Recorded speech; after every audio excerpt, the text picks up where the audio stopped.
संत मत धारा आपकी सेवा में प्रस्तुत। प्रेम से बोलिए सद्गुरु साहिब की जय हो। ज्ञान अंजन सद्गुरु दिया, अज्ञान अंधेर विनाश। हरि कृपा ते संत भेटियाँ, नानक मन प्रकाश। 68 तीरथ गुरु चरणन में, परवी होत अखंड। सहजो ऐसा धाम नहीं, सकल अंड ब्रह्मांड। प्रस्तुत सद्गुरु साहिब और हमारी साध संगत, आप सबको मेरा विनम्र प्रणाम। ज्ञान अंजन सद्गुरु दिया। हम पर हमारे साहिब की बहुत बड़ी कृपा है कि उन्होंने हमें ज्ञान अंजन दिया। ज्ञान का अंजन क्या होता है, ज्ञान क्या होता है, इसी बारे में मैं 2 शब्द आप लोगों के सामने रखना चाहूँगी। ज्ञान का अंजन क्या है? ज्ञान अंजन सद्गुरु दिया। सद्गुरु ने ही, गुरु नानक साहिब अपने वक्त के और अब के बहुत बड़े संत थे। उन्होंने फरमाया कि मेरे सद्गुरु ने मुझे ज्ञान रूपी अंजन दिया। ऐसा तो नहीं है कि हमने पूरे जीवन बिना ज्ञान का, अब तक का पूरा जीवन हमने बिना ज्ञान का बिताया हो। ऐसा तो नहीं होता कि बचपन से लेके अब तक हमने कोई ज्ञान अर्जित ही ना किया हो या ज्ञान हमें सीखने को ही ना मिला हो। ज्ञान तो जब हमारा जन्म होता है, उसी वक्त से सीखना हमारा, अगर हम ध्यान दें तो सीखना हमारा एक आदत का अंग है। सीखना अगर शुद्ध भाषा में कहूँ तो कर्तव्य है, और सीखना ही हमारा अधिकार भी है। तो सीखना हम तभी से शुरू कर देते हैं जब हमारा जन्म होता है। हमारा जन्म होता है, हम बोलना सीख जाते हैं, हम चलना सीखते हैं, हम पढ़ना सीखते हैं, हम जगत का व्यवहार सीखते हैं। लेकिन हम ये देखा देखी हम सब कुछ सीख जाते हैं समाज में आने के बाद। लेकिन ऐसा क्या है जो सद्गुरु के हमारे जीवन में आने के बाद उन्होंने क्या कहा? गुरु नानक साहिब क्या फरमाते हैं? ज्ञान अंजन सद्गुरु दिया, कि मेरे सद्गुरु ने मुझे ज्ञान का अंजन दिया, तब मुझे प्रकाश मिला। ज्ञान कहिए या प्रकाश कहिए, दोनों एक बातें होते हुए भी दोनों अलग अलग हैं। हमारे सद्गुरु का अगर मैं जिक्र करूं तो उनका दोनों ही मायनों में एक मतलब है, ज्ञान भी और प्रकाश भी। क्योंकि हमने सबने अपने अपने जीवन में जब हमारे सद्गुरु आए तो ज्ञान का दर्शन सच्चे रूप में किया। क्या है सच्चा ज्ञान? सच्चा ज्ञान है हमारी सच्चे लक्ष्य की प्राप्ति की तरफ चलना, हमारे जन्म और मृत्यु से परे के जीवन के बारे में हमें पता लगना। क्या है जन्म और क्या है मृत्यु, इसके दौरान क्या है, और जन्म और मृत्यु के परे क्या है। ये हमारे सद्गुरु ने मृत्यु के उस पार की और जन्म के इस पार की जो ज्ञान थी वो हमें कब मिला? क्या हम ये सब जानते हैं सब के सब कि इस जन्म से पहले हम क्या थे? क्या हमें ये, अब हमारे सद्गुरु के पास आने से पहले क्या हमें इस बात का ज्ञान था या हो सकता था कि हमारे जन्म से पहले हम क्या थे? और क्या हमें हमारे सद्गुरु के बिना ये ज्ञान हो सकता है कि मृत्यु के उस पार क्या है और मृत्यु के उस पार जाकर हमें क्या प्राप्त होगा? क्या था जो इस जन्म से हम हासिल कर सकते थे, किया भी और नहीं भी कर पाए, तीनों ही बातें हो गई। इसे कहते हैं ज्ञान। क्योंकि देखिए, बोलना, चलना, कहना, सुनना, संसार का हर व्यवहार संसार हमें ना चाहते हुए भी सिखा ही देता है। लेकिन सच में जो सीखना कहा जाता है, जिसके लिए एफर्ट्स डाले जाते हैं, जिसके लिए मेहनत की जाती है और की जानी चाहिए, वो है प्रकाश। जिसके लिए कहा, संत भेटिया नानक मन प्रकाश। नानक के मन में तब प्रकाश हुआ जब उन्हें संत भेट गए।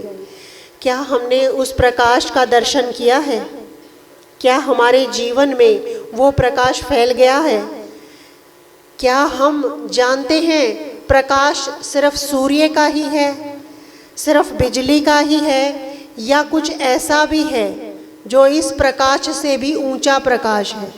क्या हमें उसके बारे में थोड़ा बहुत भी इल्म है? और अगर है तो हमें अपनी किस्मत पर नाज करना चाहिए। क्यों?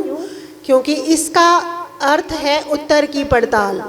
इसका अर्थ है हमें सबूत मिल गया, प्रूफ मिल गया, ज्ञान अंजन कि हमारे गुरु ने हमें अंजन दे दिया है। अंजन हमेशा ज्ञान को पॉलिश करने के लिए दिया जाता है। ऐसा नहीं होता कि ज्ञान किसी के अंदर नहीं था, प्रकाश किसी के अंदर नहीं था। क्योंकि जो चीज़ जहाँ पर नहीं होती ना, उसे वहाँ प्रकट नहीं किया जा सकता। अगर कोई कहे कि मैं अंधेरा तेरे अंदर डाल दूंगा, अगर कोई कहे कि मैं अंधेरा तेरे अंदर प्रकट कर दूंगा, तो ये नहीं हो सकता। क्यों नहीं हो सकता? क्योंकि अंधेरे का अंश ही हम नहीं हैं, अज्ञान का अंश ही हम नहीं हैं। और क्यों नहीं है?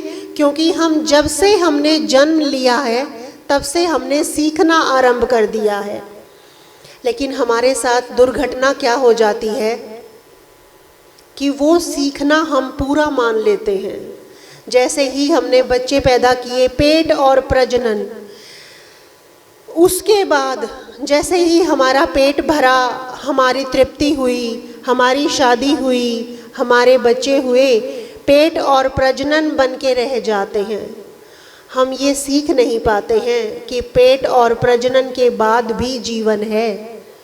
पेट और प्रजनन सिर्फ पेट भरना, बच्चे पैदा करना, उनको पालना पोसना ही जीवन नहीं है। हम सीखना बंद कर देते हैं। कब? जब हमने कमाना शुरू कर दिया हो, तब हम सीखना बंद कर देते हैं। और यही हमारे साथ गलती हो जाती है। हमें शिष्य बनकर रहना है। सीखता कौन है? जो शिष्य होता है। जिसने सीखना बंद कर दिया वो शिष्य नहीं रहा, और जो शिष्य नहीं होता वो कभी गुरु नहीं बन सकता। और हमें गुरु बनना है। कैसे? हमें हमारे गुरु जैसे बनना है, हमें हमारे गुरु का अंश बनना है। जब हमें गुरु बनना है तो उसके लिए शर्त है कि शिष्य बने। जब हम शिष्य ही नहीं हैं, हमने सीखना, या तो हमने सीखना बंद कर दिया, या हम सीखने को गलत दिशा में ले गए। और जब हम अपनी गलत दिशाएं, गलत नहीं, सही भी नहीं और बीच की भी, क्यों? जब हमने देखा देखी ये सीख लिया कि भक्ति कैसे करनी है, तो हम गुरु बन गए।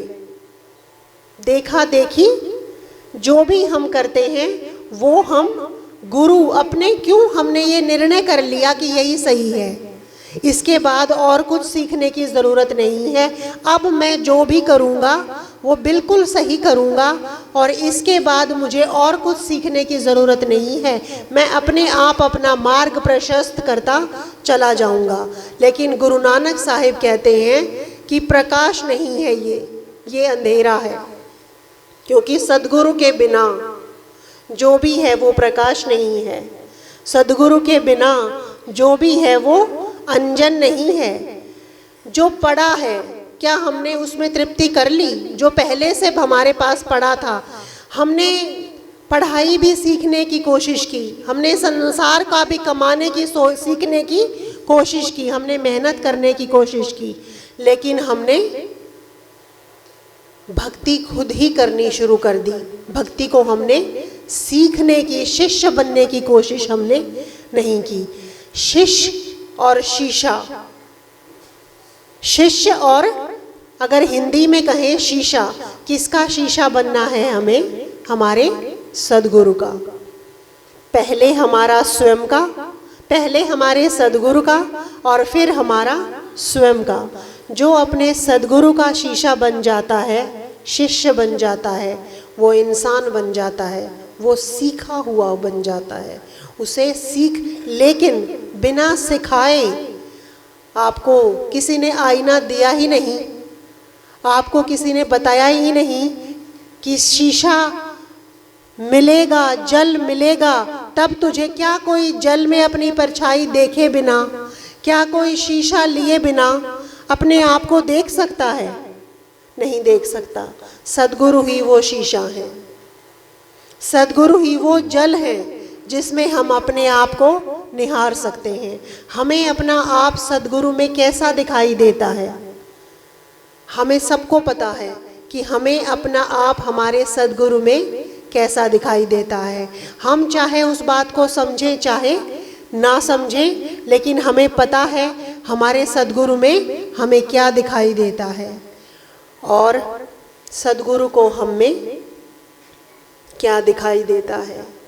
क्या दिखाई देता है? गुरु या शिष्य, सीखने वाला या सिखाने वाला? सिखाने वाला भी नज़र आना चाहिए और सीखने वाला भी, क्योंकि सिखा नहीं रहे तो गुरु की परछाई नहीं बन पा रहे, और सीख नहीं रहे। निरंतर सीखना ही शिष्य होना है। निरंतर तपस्या, निरंतर मेहनत, ये गुरुओं की, ये संतों की पहचान है। वो कभी सीखना बंद नहीं करते। अगर हम किसी भी संत की जीवनी पर नज़र डालेंगे या अपने सद्गुरु की जीवन पर नज़र डालेंगे, लगातार तपस्या, लगातार की मेहनत, लगातार का सीखना, लगातार का शिष्य। क्या हमारे गुरु ने अपने गुरु का सम्मान नहीं करना बंद कर दिया कि मैं आज गुरु बन गया हूँ? वो तो गुरु बन गए हैं, हम सब जानते हैं। हमारे दिलों में, सबके दिलों में वो गुरु रूप में विराजमान है, लेकिन वो आज भी शिष्य हैं। किसके? साहिब के, अपने गुरु के। हमें ये बात सीखनी चाहिए। हमें अपने सद्गुरु का आईना बनना चाहिए। अगर हम में हमारे सद्गुरु नज़र नहीं आते तो कमी हमारे में रह जाती है। ऐसा नहीं है कि हम एक दिन में ही सब सीख जाएंगे, नहीं। कोई भी एक दिन में अगर संत बन पाता फिर तो सब आसान हो जाता, फिर तो सारे गुरु ही बन जाते, लेकिन इतना आसान कहाँ है। हमें निरंतर कोशिश करनी चाहिए। किसकी? शिष्य बनने की। क्योंकि आज भी हमारे गुरु कहीं ना कहीं दास बनने की, शिष्य बनने की कोशिश में लगे हैं। हमें भी वही कोशिश करना निरंतर जारी रखना होगा। अब आती है ज्ञान की बात। ज्ञान के 4 अंग हैं: धर्म, अर्थ, काम और मोक्ष। धर्म क्या है हमारा? क्या होना चाहिए? शिष्य होना ही हमारा धर्म है। एक शिष्य का धर्म क्या है? गुरु होना नहीं हो सकता, और गुरु होना भी है। क्यों? क्योंकि जब तक शिष्य में गुरु उतरे ही नहीं हो, जब तक शिष्य में गुरु ही ना हो, वो सिखा क्या पाएगा? हमें सबको सिखाना आना चाहिए। हमारे गुरु निरंतर हमें सिखाते हैं। क्या वो थकते हैं हमें सिखाते सिखाते? आज तक भैया वो हमें सिखा रहे हैं। रमेश भैया और मैं, हम दो ऐसे प्राणी हैं जो सबसे ज़्यादा डांट खाते हैं और सबसे ज़्यादा उनके साथ खड़े रहते हैं। क्यों? क्योंकि हमने अपने मनों में ठान ली है कि हम शिष्य बन के रहेंगे, बने रहेंगे। और जो शिष्य बनने की ठान लेता है, आसान नहीं है। खांडे की धार पे चलने के समान है भक्ति। खांडे की धार पे क्या, हमें तलवार की धार पे थोड़ा ही चलना है। किस पे चलना है? खांडे की धार क्या है? गुरु आज्ञा। क्या है खांडे की धार? गुरु आज्ञा। जब मन और संसार निरंतर गिराने की प्रयास कर रहा हो तब समझ जाना तुम बहुत ऊंचे चढ़े हुए हो।